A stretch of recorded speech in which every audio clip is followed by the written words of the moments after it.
Fascinating. Zelensky is at the White House.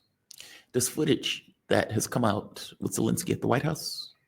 Let's take a look while we have the opportunity.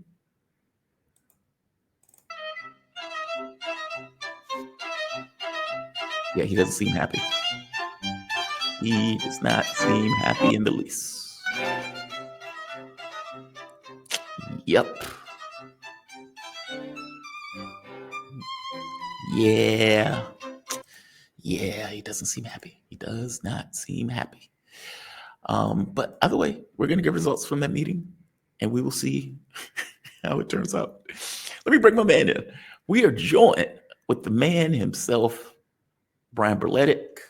He is host, creator of the New Atlas.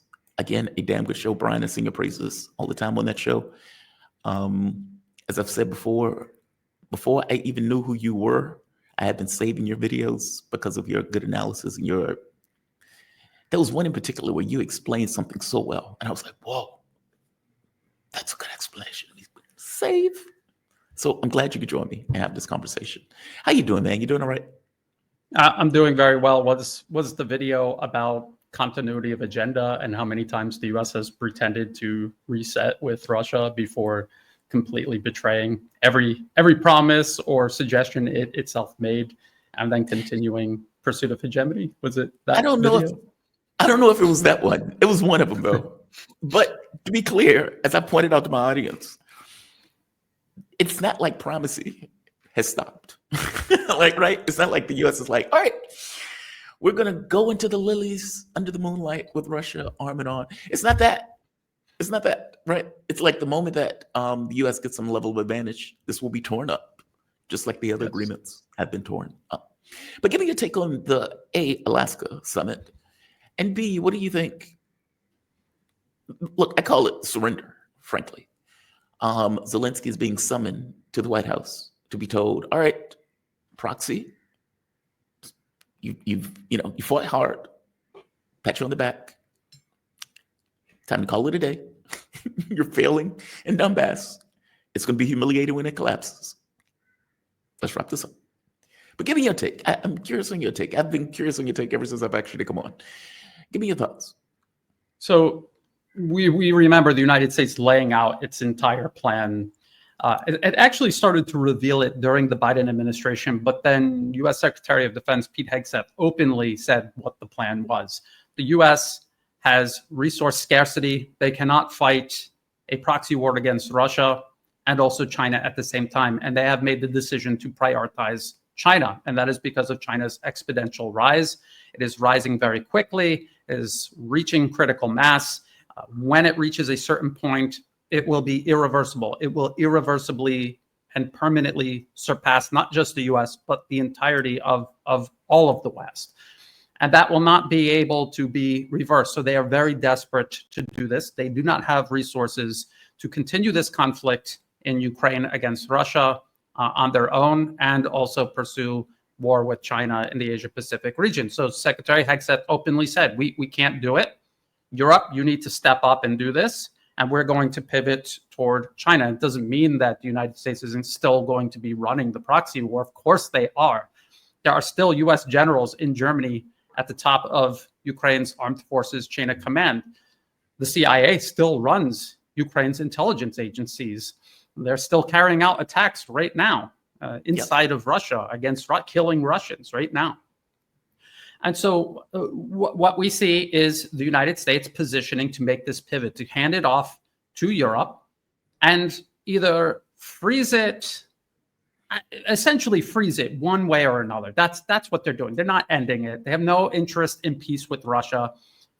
As others have pointed out, as I've pointed out, even as President Trump invited President Putin to make peace, pursuing peace, it said in the background during the Alaska summit, the United States is still checking off all the boxes on its extending Russia policy, which is to encircle and contain Russia along its entire periphery, not just in Ukraine, but in the Middle East, where there are Russian allies still, including Iran. The Caucasus region, we just watched the United States take over a piece of land that is essentially between Russia and Iran, a 99-year lease. And this is Armenia, Azerbaijan. This is literally a chapter in the Extending Russia 2019 RAND Corporation paper. So they're still doing all of this. So they're still encircling and containing Russia, but they have to admit that the proxy war is not going well. They knew it wouldn't go well. In that 2019 paper, they say Ukraine is going to end up destroyed. It's just a matter of when, and the final tally once everything is over. But they knew that was going to happen. So it's going to run its course, and then they're going to move on to other things. Just like you say, they're still pursuing primacy. That has been American foreign policy for over a century. That is not going to change. President Trump isn't even pretending he's going to change that. He's just selling it as MAGA, as America first, but he's still talking about imposing American primacy on the entire planet, coercing other nations inside their own borders regarding how they run their business and their affairs. So that's what this talk was. And you said it before I came on. You were talking about how Ukraine and Europe are American proxies. These people have been installed into power by Washington, by Wall Street. They're completely controlled. There's zero agency. That was the whole point of creating the European Union, to eliminate European agency. And that is what they have done. And so what's with this circus where they're pretending, well, we're horrified by what the US is doing? Secretary Hegseth told them in February, you are going to take over. You need to expand NATO funding, ramp up in military industrial production, double down on arming and supporting Ukraine because we're pivoting toward China. And they all lined up and agreed to all of this. Obediently, since then, they have been implementing it step by step. So why are they pretending that they're so shocked by this? This is what they were told to do. This is what they are preparing to do. The reason is very simple. People in Europe, the European public, are going to ask, why are we spending all of this money, taking funding from our social programs here in Europe and wasting it on this war in Ukraine? European puppets installed by the US cannot tell the European public because the US doesn't have enough resources to fight for their empire. They want us to do it. Are you okay with that? And they will say no. If they play this circus, this game where they pretend Trump is he's so evil, he's hijacked American foreign policy, he's abandoning us to the Russians, and if we don't stand up and fight the Russians, we'll just flow like a wave of darkness over all of us. Then they can sell that to the European public, right? So it's about perception management. It is about the US making this pivot as part of its division of labor and strategic sequencing. But as I think we agree, the US is far from finished with attempting to encircle, contain, encroach upon, and eventually destroy the Russian Federation. Agreed. Yeah, I don't. Primacy is not giving up an agenda. Like for the people who come on the show and they were like, yeah, I think Trump wants this multipolar world. It's like, so he wants a multipolar world and yet he's imposing tariffs on the entirety of the planet and is bullying one country after the next. It's like, that doesn't sound like multipolarity to me. That sounds like, okay, we can't afford to do all of this at once. So we need to pass this stuff off. Now, I would disagree with one thing. I really do think that Europeans are like, we don't want daddy to leave. I really think that. Like, meaning, it is not a contradiction to say that the US is passing this off to Europe and the US is pushing Europe to increase the amount of money that it's spending. And that the Europeans were told this, but they don't want daddy to go. They don't think, like, let me ask you this. Do you really believe that Europe could carry this burden? Like, yeah, obviously the United States can't. This was kind of exposed during the war with the 12-day war in Israel, while also trying to have a war in Ukraine. And Israel obviously didn't have the weapons, didn't have the materials, had to basically call it quits within a few days. And so obviously the US can't carry this burden like this on its own across the globe. But is it that Europeans and the leaders, or let's say the European leaders, let's take out the Europeans, the European leaders don't believe that they are in any capacity, any capability at all in order to go and maintain against the Russians? And it's weird because you have this kind of weird dynamic of, if that is true, and we want Europe to be able to do this, then you need Europe to build its own industries, its own military capabilities, its own logistics, its own army. You need that. But that's not what the US does. The US says, buy our weapons. We need you to buy our weapons, which we can't supply to the world. So, like, you're decapitating their ability to fight the Russians, quote unquote, while simultaneously passing off the responsibility of dealing with the Russians. Does that make sense? It seems like a contradiction in the way that the US is operating. So the way we have to look at this is the people running Europe actually making making the decisions, or I would say implementing the decisions Washington has made. These people work for Washington. They don't care about Europe. I think that's abundantly clear. Look at what they have done to Europe over the last, say, 20, 25 years. They're destroying it. They're emptying it out and destroying it. And they're not attached to Europe. They don't care about Europe. It is about they themselves and their service to Washington and to Western hegemony. That is what they serve, and that's how they see the world. It's exactly like the leadership in Kiev right now. They're not in charge of anything. They obviously don't care about Ukraine, which is why they're running it into the ground. You're absolutely right. Europe cannot do this, and it is going to be a huge diversion of resources from actually sustaining Europe as a place where people actually live, and diverting that to the pursuit of U.S. empire through European resources and manpower. And it's going to accelerate the destruction of Europe even faster than it already is. And they know this. And so this is why they have to kick and scream and pretend they're so upset about this, because it's going to be a tough pill for everyone to swallow. And they have to make it look like this was forced upon them. And this isn't something that they find acceptable, even though they obviously do. If these people in Europe actually cared about Europe, they would never have gotten involved in this war in the first place. Do you remember before 2014, Europe and Russia were so close and expanding the relationship, and Europe and China were actually beginning to work closer and closer together. And there was this, for a very brief moment, this ray of hope that Europe would finally, after decades, work their way out from under U.S. hegemony. But then the U.S. overthrew Ukraine. They consolidated political control over all of Europe. And they pushed everything into this direction. They made sure that, no, Europe is not getting out from under U.S. hegemony. They're going to stay under it. And if we have to pick between U.S. hegemony and Europe's peace, stability, even its existence, we pick American hegemony. And that's what we're watching manifest right now. But okay. You have leaders like this, who my ex told me was a Mensa person, who I was like, you're out of your mind. This pretty dumb woman says stuff like this. China is so much bigger economy than Russia is, with so much bigger military than Russia is. So if you're saying that you're not able to beat, that we collectively are not able to really pressure Russia so much that it would have an effect, because then how do you say that you're able to take on China? She is sitting there postulating, hey, I know we just lost this war in Ukraine, but it's so much bigger than Russia, and it's so much bigger than this. And if you're saying that is their leadership, she is postulating a war with China while losing a war with Russia.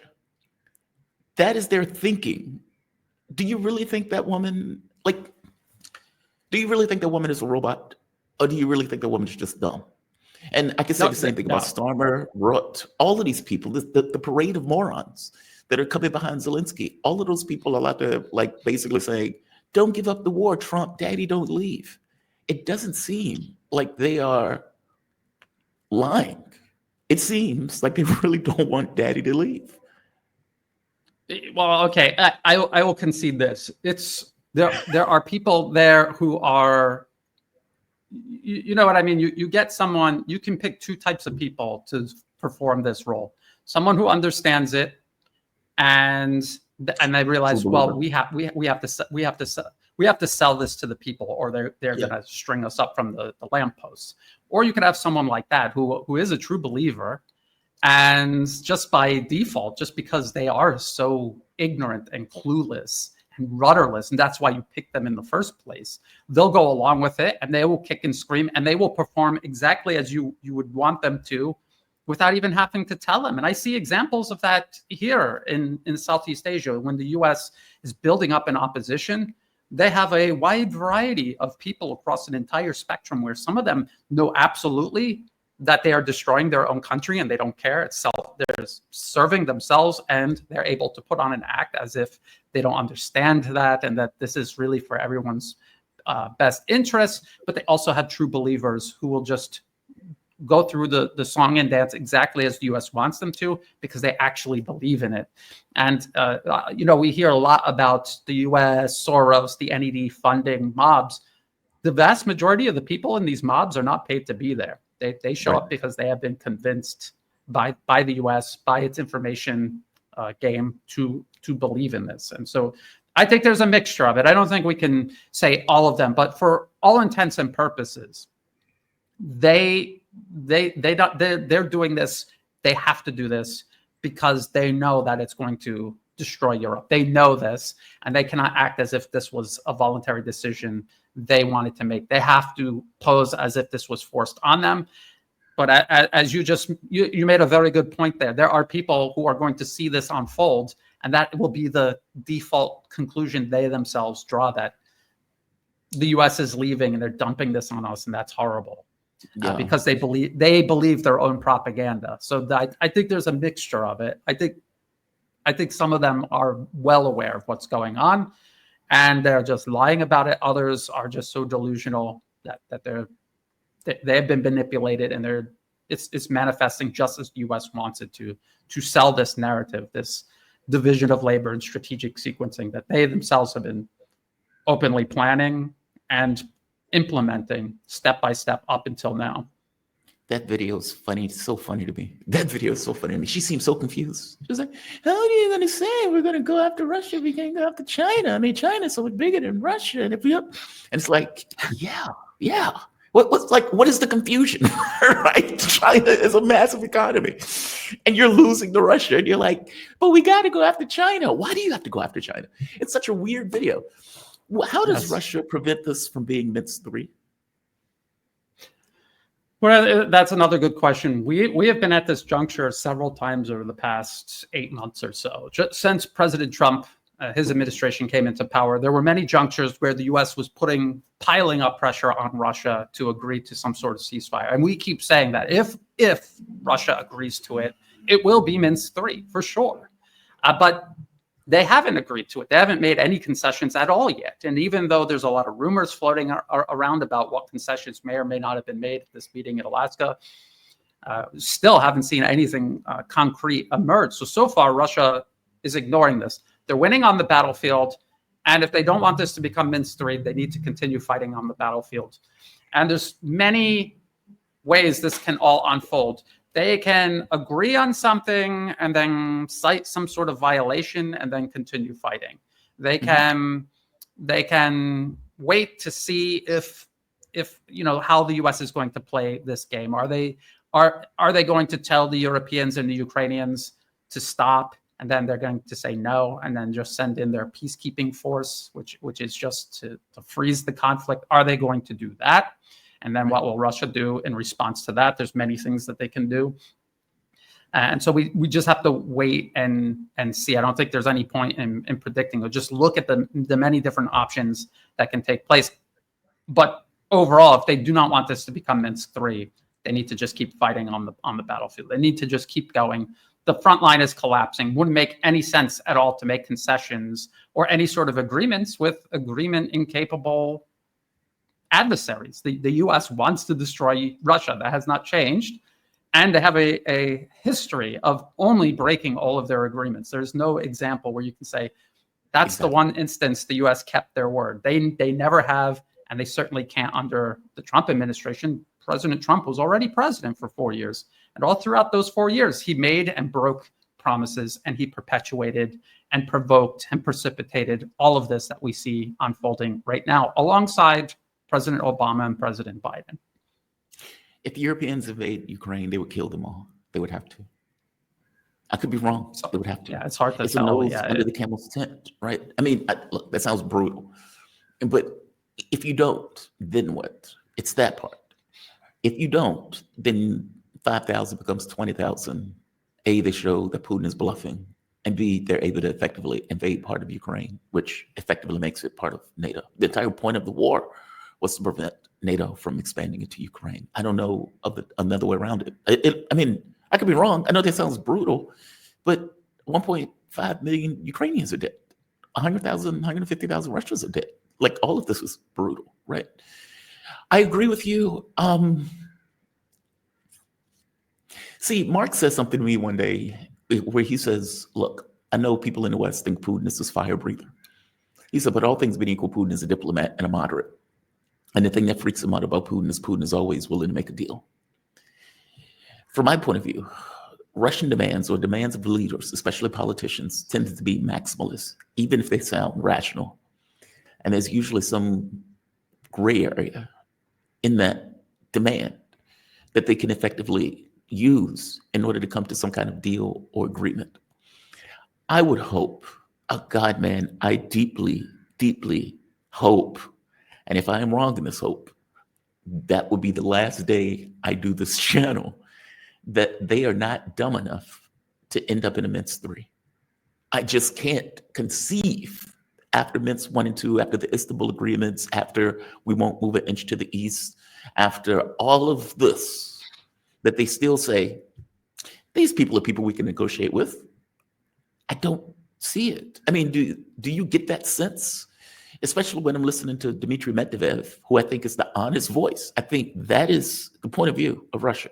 Whatever Putin says, Medvedev is the guy who gives the honest point of view. I don't get the sense that Medvedev is like, yeah, let's make a deal with these people.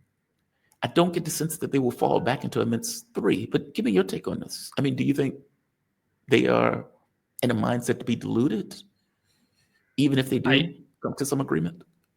Oh, I agree with you, and I agree with what Mark said, and that is my worry too, is that there might be some sort of agreement. I've seen it with my own eyes. I've talked to people in governments around the world where they come and they ask me what my opinion is on something, and I explain to them what the U.S. is actually doing, and they have a very hard time accepting that, and they also have a very hard time accepting the reality that you cannot reason with them.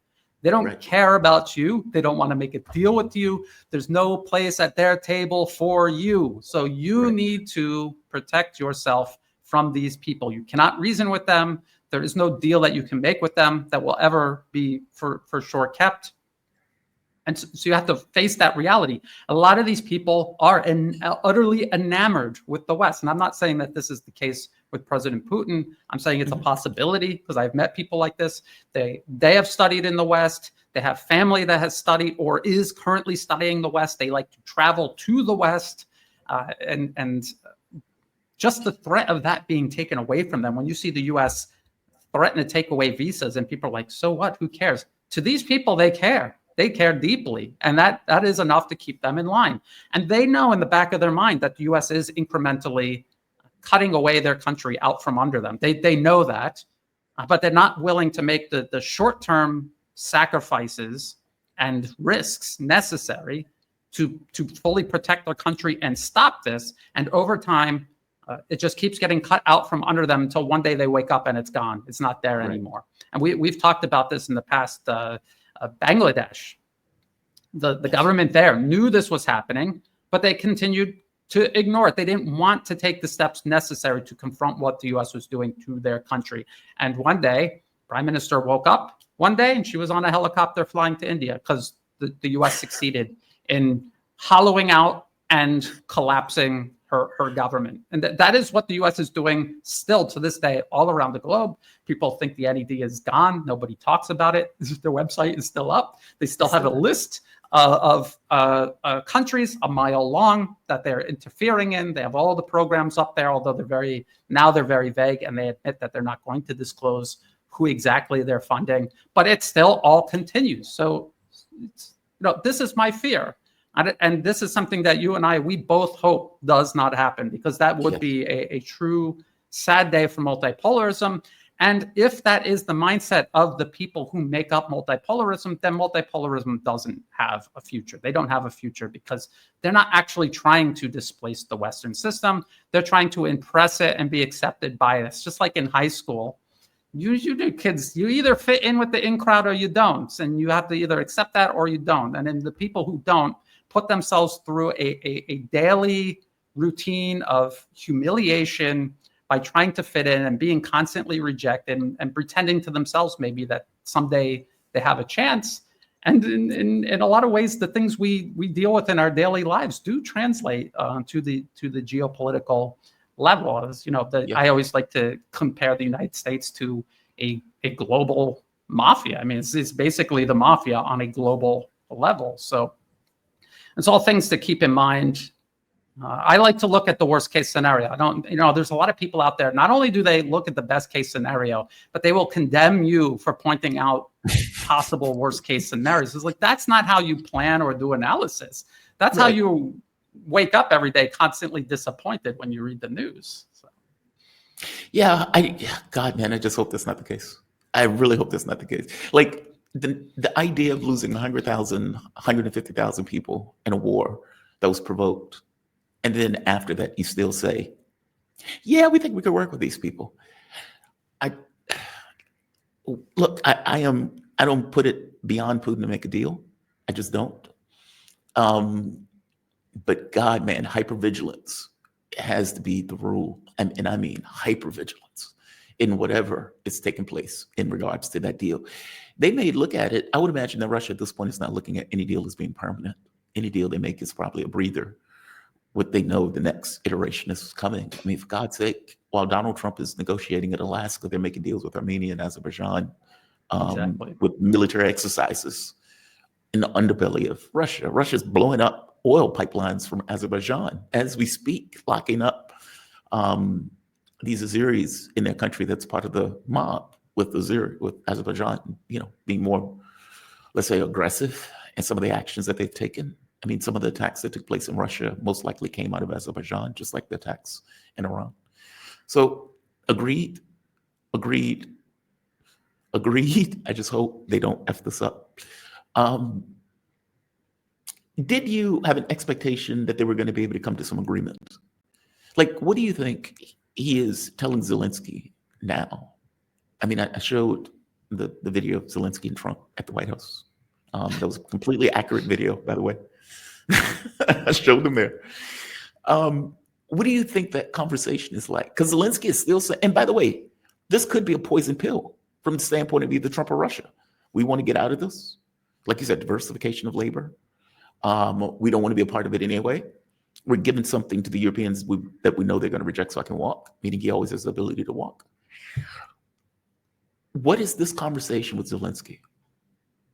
Well, this is the role you're going to play for this episode of US Does Geopolitics. And this is what you need to say and do, and don't mess it up. Don't mess up your lines, because that's what the last meeting was, where President Trump and Vice President J.D. Vance were teaming up on President Zelensky. That was all theater. And you watched people, not just the general public, but people who are otherwise grounded analysts completely fall for it. It was all theater. There is no base of power that President Zelensky has. He has no basis of power to make this. People think, oh, he won the election, so he's the president, and then he just says something and people will go and do it. That's not how the real world works. Money and guns. That's who controls things. Who in Ukraine has money and guns?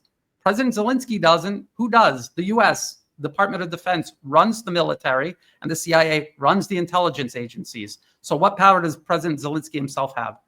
Zero. He has zero power. So he's not making decisions. He has no ability to make decisions. He could say whatever he wants, and then the actual establishment in Ukraine created by the U.S. from 2014 onward will just do the opposite. Do you remember that video where President Zelensky went to the front lines and these Nazis essentially were saying, we don't care who you are or what you say.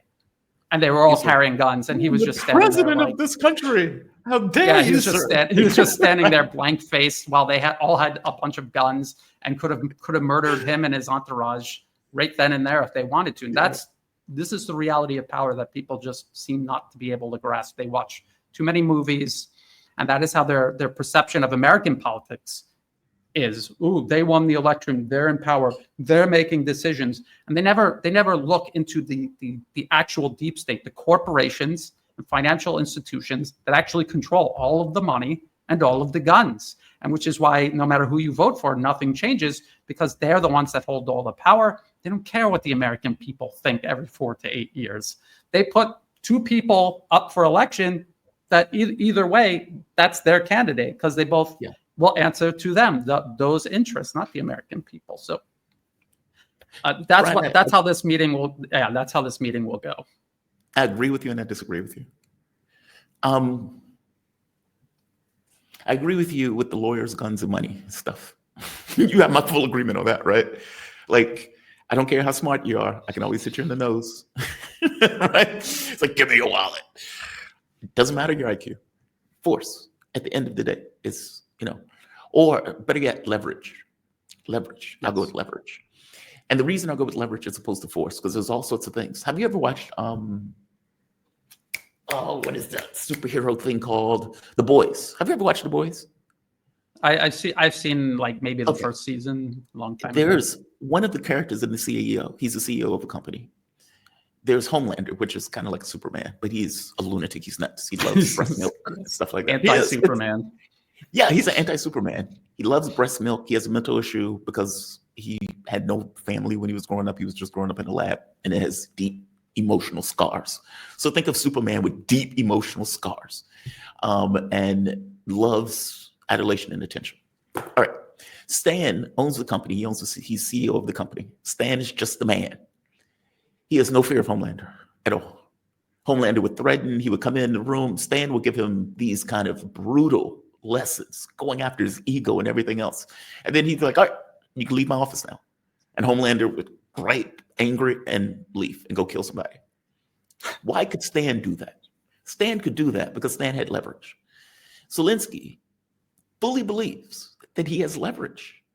Like, meaning in his mind, you're absolutely right. Zelensky is, Donald Trump could tell a random Azov soldier, I give you $100,000 if you take his life. And Zelensky's life will be taken. So agree. You have my agreement with that. But it doesn't matter. But that doesn't change what's in a person's mind. And in his mind, it's, I can scream this to the public. I can scream this to the European leaders. I can scream this to somebody, in which case they will back me in this process. He did this on Twitter, by the way. When Trump says, I summon you to my office, or do you come to my office? Time that you get your, next part. And he goes on Twitter saying, people need to rebel. People need to rise up. And most of the people who were putting out was like, we need to string you up. We need to take your life, in which case he deleted the tweet. He believes it. He's a true believer in the sense that I'm the president of this country. I think I can marshal the Europeans to back me up. See, look at them. I'm shaking their hands. They're giving me hugs. They're patting me on the back. They're all coming to, a carnival of idiots and morons to DC with me in order to back me up so Trump doesn't bully me. He believes it. He's a true believer. That's what I mean. From his point of view, power is not just the guns. Power is public support that he doesn't have. He's delusional, but within the context of that delusion, I'm saying people go rogue when they believe something that is not indicative of reality, which is why I said Zelensky doesn't matter, but Zelensky doesn't seem to know that. Give me your take on that. No, it's possible. It kind of goes back to what we were saying about people. Yeah. The U.S. put these people into place. Some of them fully understand the script and they're acting along, and some people fully believe in it. Either way, what we see, the outcome is still the exact same outcome the U.S. wants. So if the U.S. wants Zelensky to come to Washington and throw a fit, they're going to assess his psychological state. Everyone around him, the U.S. controls, and so they could be like, do you hear him talking to himself in his bathroom or something? And we'll use that. We can use that. And, things could happen that are unpredictable. And, the U.S. has a long history of creating proxies. And then just as you say, them going delusional, thinking they actually do have power. And the U.S. being like, well, this guy has outlived his usefulness. let's, someone in, like you say, will assassinate him that way, or we'll just do like what the U.S. did to Saddam Hussein, who had been working as U.S. proxy and then was literally strung up by the United States after they invaded and took over Iraq. And so there's all of these possibilities. So, I say these things. At the end of the day, it really is the outcome, the mechanics of it, whether, because Zelensky is literally an actor. So is President Trump, by the way. They're both literal actors who have, for many, many years of their lives, performed for the public. It's very hard to tell where that line starts and stops between play acting and self-delusion, and how the actual interests with the actual power, how they're either scripting it or simply exploiting it. At the end of the day, I think it's still going to be the same outcome. Yeah. Well, I agree with you on the outcome. Because, again, a proxy with, he's a proxy. And whether he believes he has power or not is irrelevant to the point. He's being summoned here for his next role. So I'm still a firm believer that he played the piano with his penis.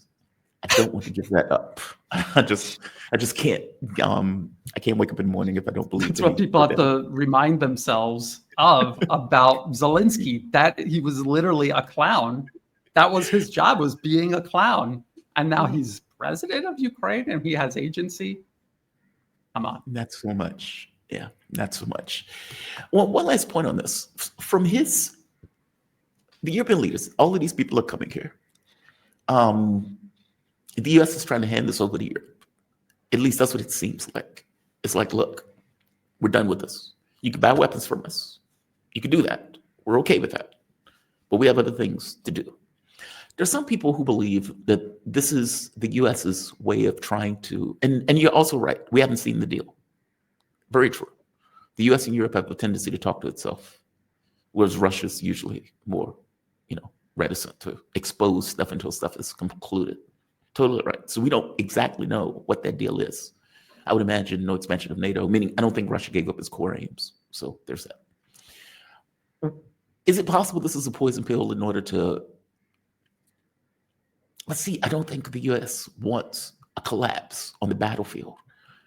Like in every situation, like when Minsk came up the first two times around, it came up in a situation exactly like this. There was going to be something catastrophic. There were all these threats. When it was clear that threats wouldn't work, it's like, okay, let's negotiate. Meaning we don't want the worst outcome to take place. So we're willing to negotiate the safe face. So Trump could say, hey, I got a deal. I did what I said I was going to do, blah, blah, blah, blah, blah. That's my issue with it being a fake deal, but I guess we have to see what the deal is. I don't know what the deal is. Is this a pivot to Iran by chance? Iran seems to believe that war is imminent, and some reporters have come out that war is imminent, and that part of the reason that Donald Trump is effectively trying to conclude one war is so he can effectively start another. Exactly. This is why they got out of Afghanistan, not because they were done with empire, but because they don't have enough resources to do Afghanistan and all of these other things that they had planned. They were working on Ukraine even then, back then, and they were saying to themselves, we just simply don't have the resources. Russia, China, Iran. Okay, you could say, well, they're in Afghanistan and they're bordering Iran, but how practical was that? Were they going to go from Afghan and invade into Iran? So yeah. Iran is on the table. That is something they openly aspire to do. When we say the U.S. wants to pivot from Russia to China, it does not mean that they're not going to do everything in between. Just like we were saying, right now the U.S. is in Azerbaijan and Armenia creating problems. They're interfering in scores of countries all around the world attempting regime change. They were just precipitating a border war here between Thailand and Cambodia. So they're everywhere, creating havoc absolutely everywhere. So yes, Iran is definitely on the list. They always have been. They know that. The U.S. right now is trying to disarm Hezbollah, compel Lebanon to disarm Hezbollah, to further isolate Iran so that they can deliver the death blow. So that is still, you're right, that's still absolutely on the table. The thing we have to look at regarding the US and Ukraine is there's many things they can do. They can call in Europe, and Europe can pretend like they're going to stomp their feet and say no, and then the US can just dump it on them, and they can go and they can continue. Or the US can tell Europe, hey, let's all agree to this thing with Russia, and then a month or two from now, just completely violate it like they've violated every other agreement they've ever made. There are so many ways this can manifest itself where the US still gets what it has openly said it wants: a division of labor and strategic sequencing. That is their plan. This is what they've been planning for years. This is the only thing they're actually preparing to do. They're not actually preparing to do anything else except for this. So that's the only outcome. How we go from here to there, that's the question. And that only time will tell. So we have to just keep an eye out and watch I need to see the security guarantees. That's the part that freaks me out. Oh, that freaks me out. Because the moment that you have some kind of security guarantees where you have, let's say if Europe is involved in security guarantees, there's nothing to stop a provocation that, let's say one side does something, the US pretends as if it didn't happen. When Russia responds, that all of a sudden everybody's at war. Oh, look, man, that is the worst case scenario, agreed. The Lebanon thing is interesting because I don't think that the US fully believe that Hezbollah was ever going to give up its weapons. I think it's about chaos, that we're trying to embroil this country into a civil war. I don't think that's going to, everybody that I've talked to from Lebanon don't think that's going to happen though. They think there's a better chance for the Lebanese government to be overthrown as opposed to there actually ends up being a civil war between Hezbollah and the Lebanese army. But who knows? You're right, they're into everything. And Iran is definitely on the table. One of my audience members, she said, Jamal, ask Brian if he's read policies on how the US is handling, I think this is Aborigines, US Americans. Maybe I'm pronouncing this wrong. It's not Aborigines. I saw it on the screen, but I wasn't able to read it because I was in right there. thought. US Americans. Well, I mean, if you're talking about the indigenous population of America, which has all been exterminated, I mean, that was their policy: exterminate them, and that's for all intents and purposes. There's just some remnants, like you see like a extremely endangered species in the wilds, like once every 10 years or something. I mean, that's what they did. People don't know. A lot of Americans don't know their own history. Hawaii used to be an independent kingdom. It had a monarchy. And the U.S. had all of these Americans go over there, and then it's like over 100 years ago, and they did the exact same thing, like an NED color revolution. That all of these Americans who had been living there, they all came into a group. They all got guns. They overthrew the government and the monarchy, and they forced them to sign a new constitution. The U.S. Not the government, the special interests in the U.S., the fruit companies and sugar companies that wanted to exploit the island's natural resources, they drew up this contract, and they had the United States military marshaled by the government on their behalf, because even back then, corporations controlled everything in the United States, and they subjugated Hawaii, and they colonized it, essentially. They stole it from the people who were already living there for generations, and just built on top of them. And if you look at Hawaii even today, there's still kind of a small independence movement, not very practical, but you understand why they're upset. And it's just a reminder of how the US actually does business versus how they portray they do business. And if that's what they meant, I mean, this is no secret. The US has been very open about Native Americans. Exterminate them all, take everything they have and leave them with nothing. And if they complain, take more. That is their policy. Do you think this global primacy game, this quote unquote game, is going to ultimately work? No, I mean, we can that's see a big question, but I'm just. Yeah, I mean, multipolarism is on the rise. The U.S. empire is in decline. But people have to be very careful not to underestimate the U.S. A lot of people just pretend, oh, they're losing in Ukraine, the empire is over. Could you imagine back in the middle of the Vietnam War, and then you saw it end, and you said, American empire is collapsing. No, it's still here. 50 years later, it's still here. It's just as dangerous. It is still destroying entire nations. Millions of people are still dying because of the United States right now, 50 years, a half century after the end of the Vietnam War. Empires have ups and downs. And this is why I always warn about confirmation bias. You sit there and you collect all of America's most recent defeats, and you only focus on that, and you ignore that they just completely toppled Syria. They took it from Russia and Iran right out from under them. So no, the empire is not going to collapse today or tomorrow. It is extremely dangerous. Underestimating it will be a fatal mistake.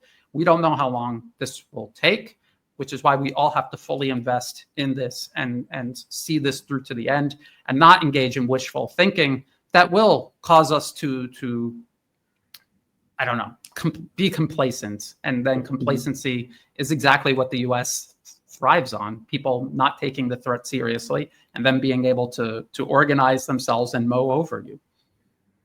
It just doesn't seem like the sequencing thing is taking place from the standpoint of the US. I mean, they were embroiled, or we were embroiled into multiple conflicts at once, while simultaneously trying to have a conflict with China. I mean, the idea that you go, for example, Israel goes to war with Iran at the exact same time that Ukraine and Russia are still fighting a conflict that is backed and pushed by the US.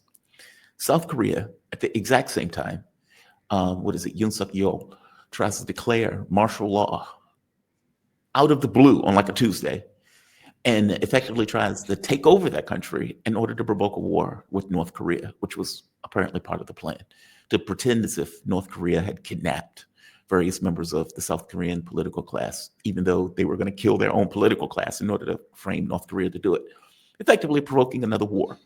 That's not sequencing. That's mania. That's something else. Oh, correct me if I'm wrong. Yes. Give me a take on that. No, I mean, empire is insane. Empire is unsustainable. It is something that comes from a sick mindset, a supremacist mindset. No, I'm pretty sure, Jamarl, you're the one who always says that racist people cannot see the world clearly. And they are Right. the most racist people in the history of the human race.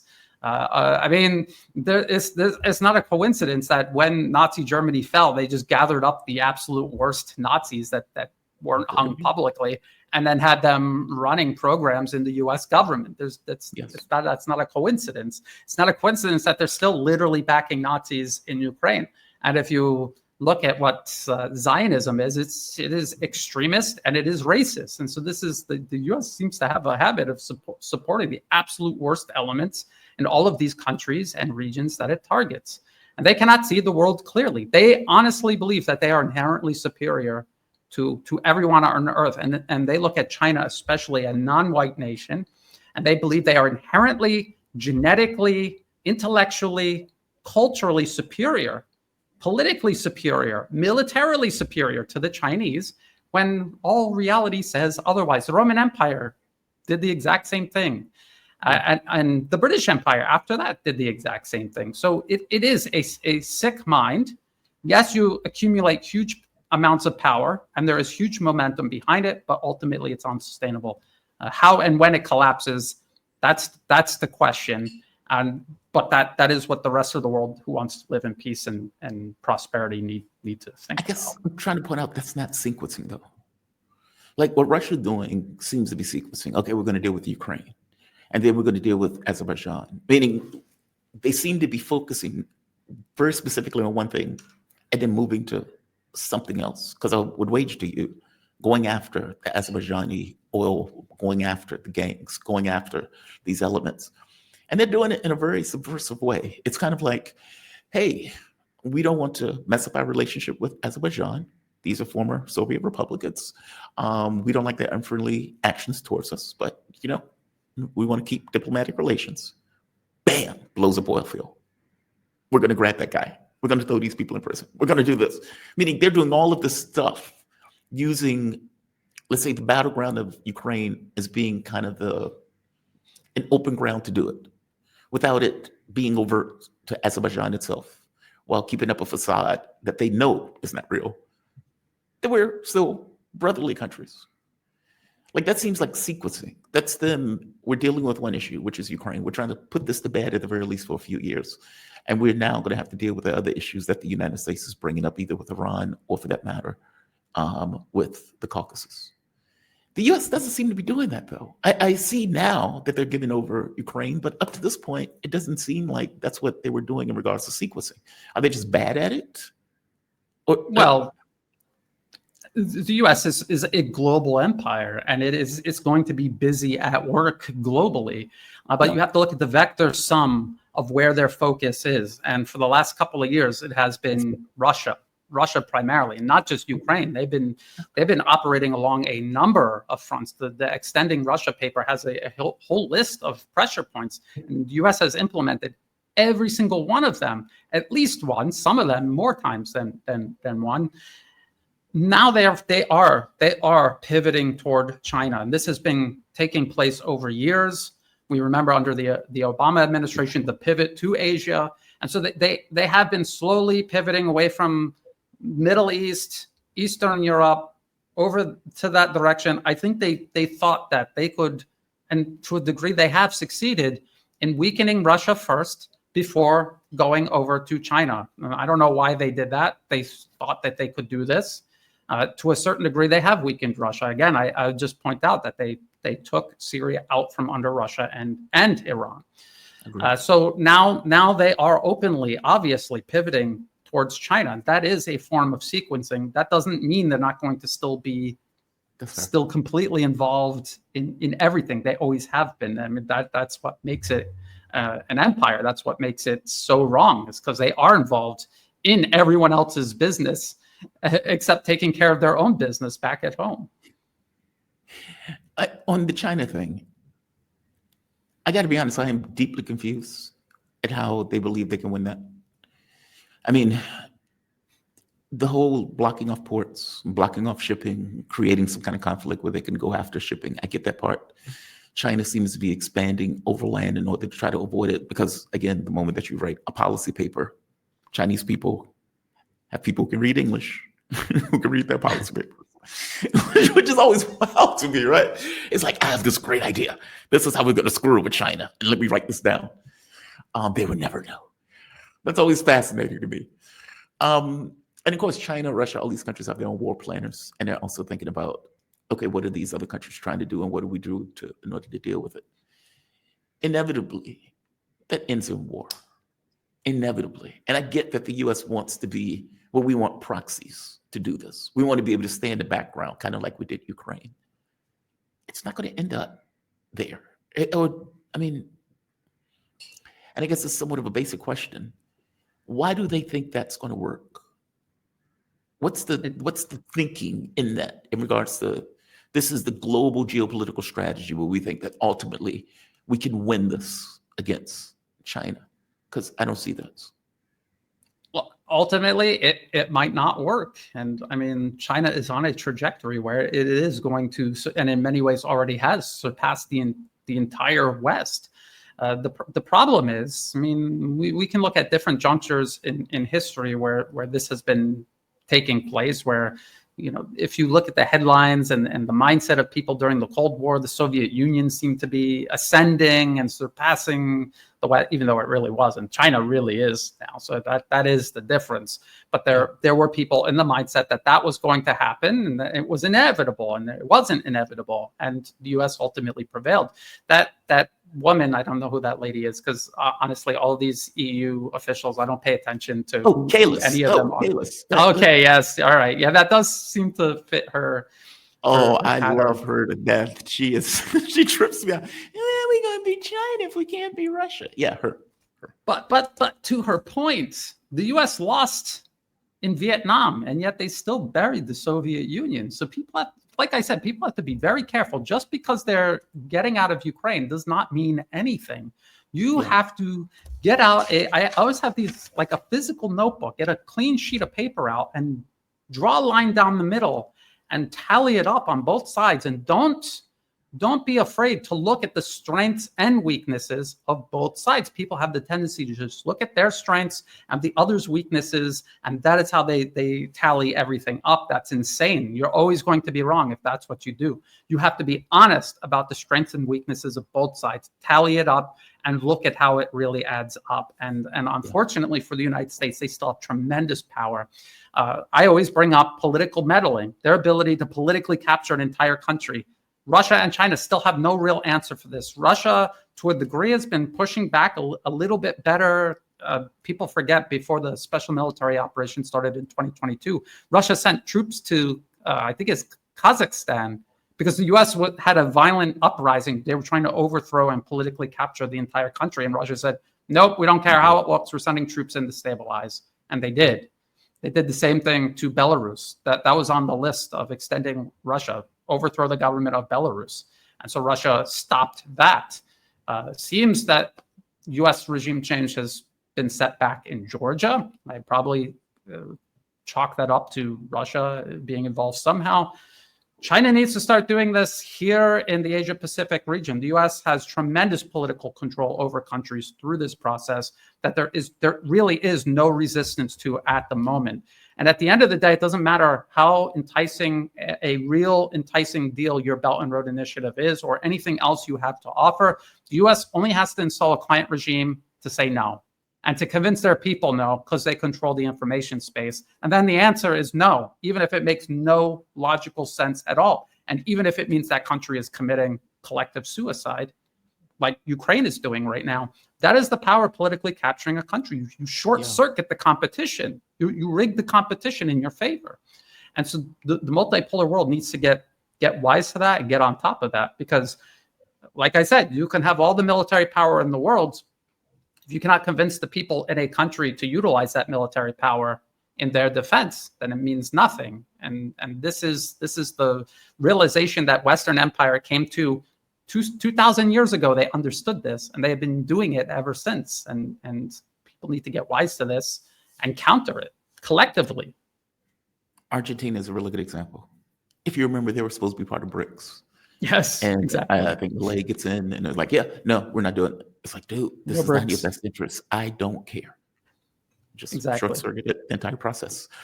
Well, Golden Dome, is it a boondoggle, or would it start a Third World War? Well, it's a little bit of both. Why can't it be both? It could be both. It could be both. Well, if it's a boondoggle, then you don't have to worry about it. Meaning, if it's, like, for example, the Star Wars project, where Reagan is like, we're going to have lasers in space. If the Soviets believed it, and they're like, okay, we have to do something about that. As opposed to, those people are idiots, and this is purely a waste of money. We don't believe that they're going to do it. If they believe it, look, the moment that you put something in space, all bets are off. Countries can't allow it, which forces behavior. Once again, like rods from God. Do you remember that one? Where it's like, we're going to have rods, and they're going to just be flying in space, and we can drop them anywhere around the globe at any particular moment they hit any country. They could have them. They could have them up. I mean, I was listening to experts in the aerospace industry say that not only could the U.S. easily secretly send them up under the guise of a commercial satellite, Russia and China could also have systems like that up in space already. And I mean, that's the thing, though. If you just say it and it seems like there's sufficient energy and resources behind it, the other side, whether they think you're going to follow through or not, they need to start planning. Because the moment something goes up into space, if you haven't been planning and preparing all along, you're 5 to 10 years behind. It's just like the West saying, we want to expand military industrial production. Well, that takes like 10, 20, 30 years, depending on how atrophied your industry actually is. And the same goes for Russia, China, and everyone else responding to the U.S. and the Golden Dome system, which can manifest itself in many ways. They say they're going to put things up into space. They're also going to have ground-based systems. Right. So essentially what you're saying is we're going to try to make it so that if we shoot a nuclear weapon at Russia, they can't shoot any back at us, which was the whole point of the anti-ballistic missile treaty, an arms control treaty that I think in a lot of ways did deter a nuclear exchange. The US is trying to tip the balance in its favor in a nuclear exchange.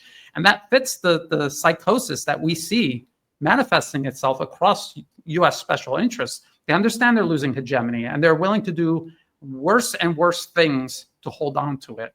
And there's nuclear weapons. This is a tremendous power, and they're exploring the different ways they could use that. Again, as with everything else, with impunity. That's where Golden Dome comes in. Oh, that's a good point. That's such a good point. I'm glad you made that point. That's such a good point. It's like, all right, we need to figure out how to win a nuclear war. And I guess that goes to the first question that I was asked about China. How do they plan to win this? Ultimately, you're going to end up in an exchange if you keep pushing in this direction. At some point, China is going to have to respond. And if you get into this kind of conflict back and forth, the moment that one person introduces tactical nukes, then you're in a nuclear war. If you have the capability of being able to try to defend your homeland in a nuclear war, then you may have a better chance of surviving that nuclear war. That's a hell of a gamble. Oh, that is a hell of a gamble. That is a hell of a gamble. We've seen the air defense systems in Israel, but that shit doesn't work. It just doesn't work. I mean, let me say it doesn't work well. It does, but it does, and it doesn't, and that's the problem. But you have to look at the calculus on both sides, because Israel has a missile defense system, and because the U.S. augmented it with THAAD, Iran needed to launch so many more missiles.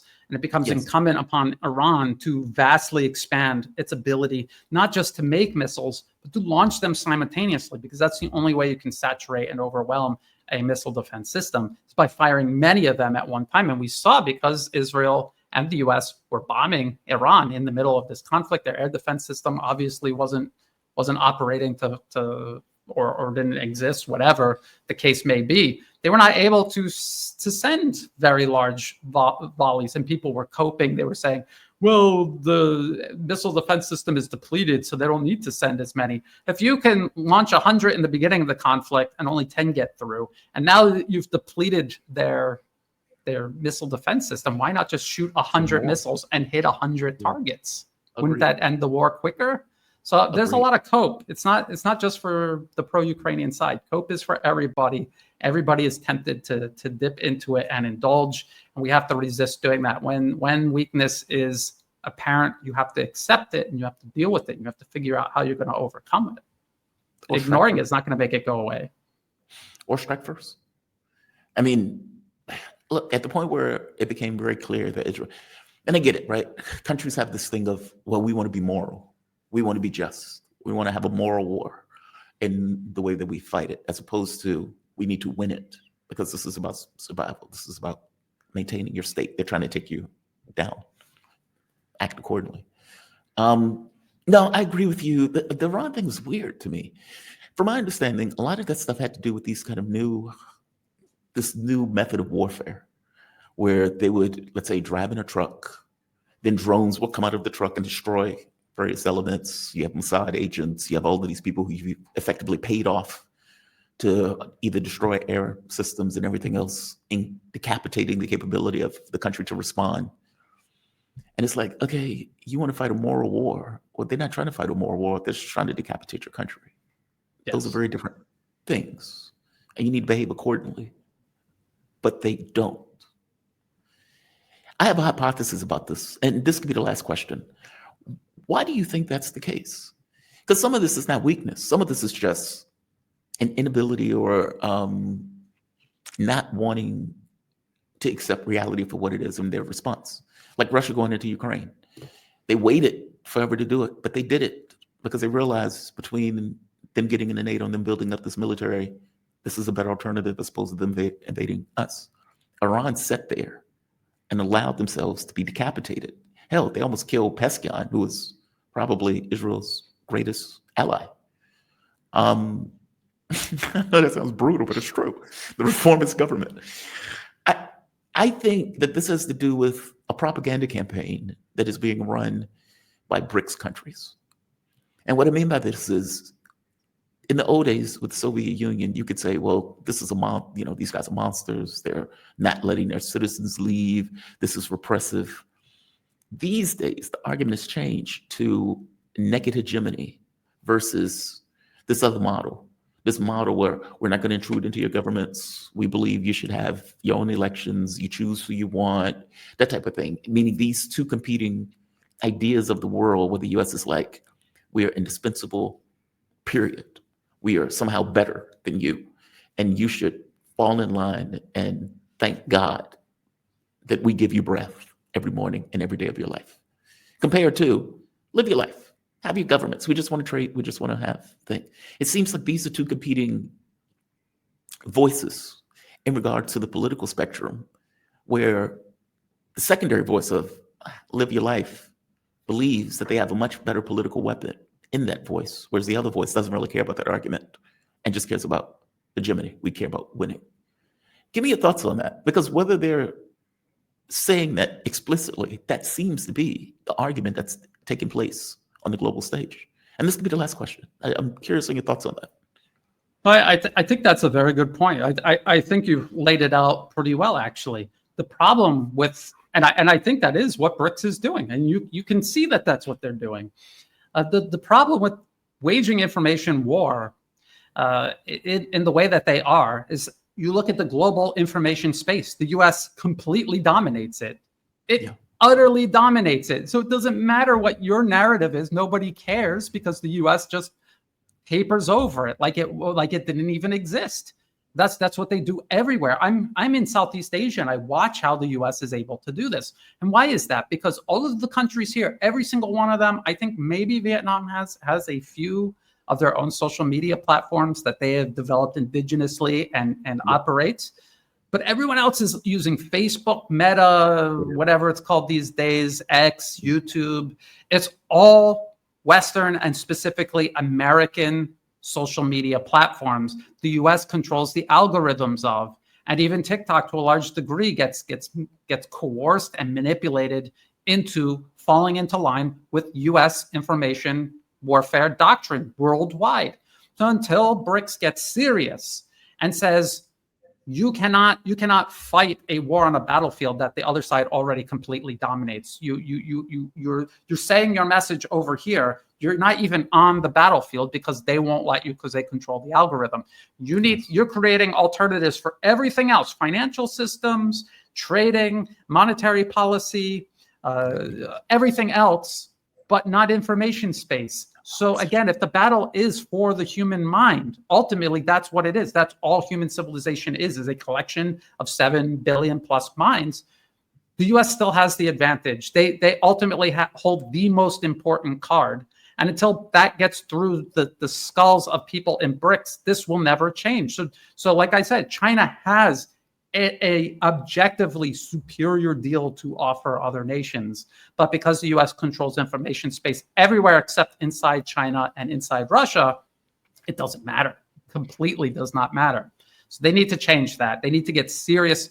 Information space is a domain of national security and of modern warfare. And if you're not fighting there, it's just like 100 years ago with the invention of the airplane. Everyone else has an air force. You said, it's a newfangled contraption. It's a fad. It'll pass. You're the only one on the battlefield with no air force. That's it. You're done. Right? Yeah. That's exactly what it's like. And I don't know why I even have to explain this to them. But I mean, you came to the same conclusion in the question that's what I've been worried about for years now.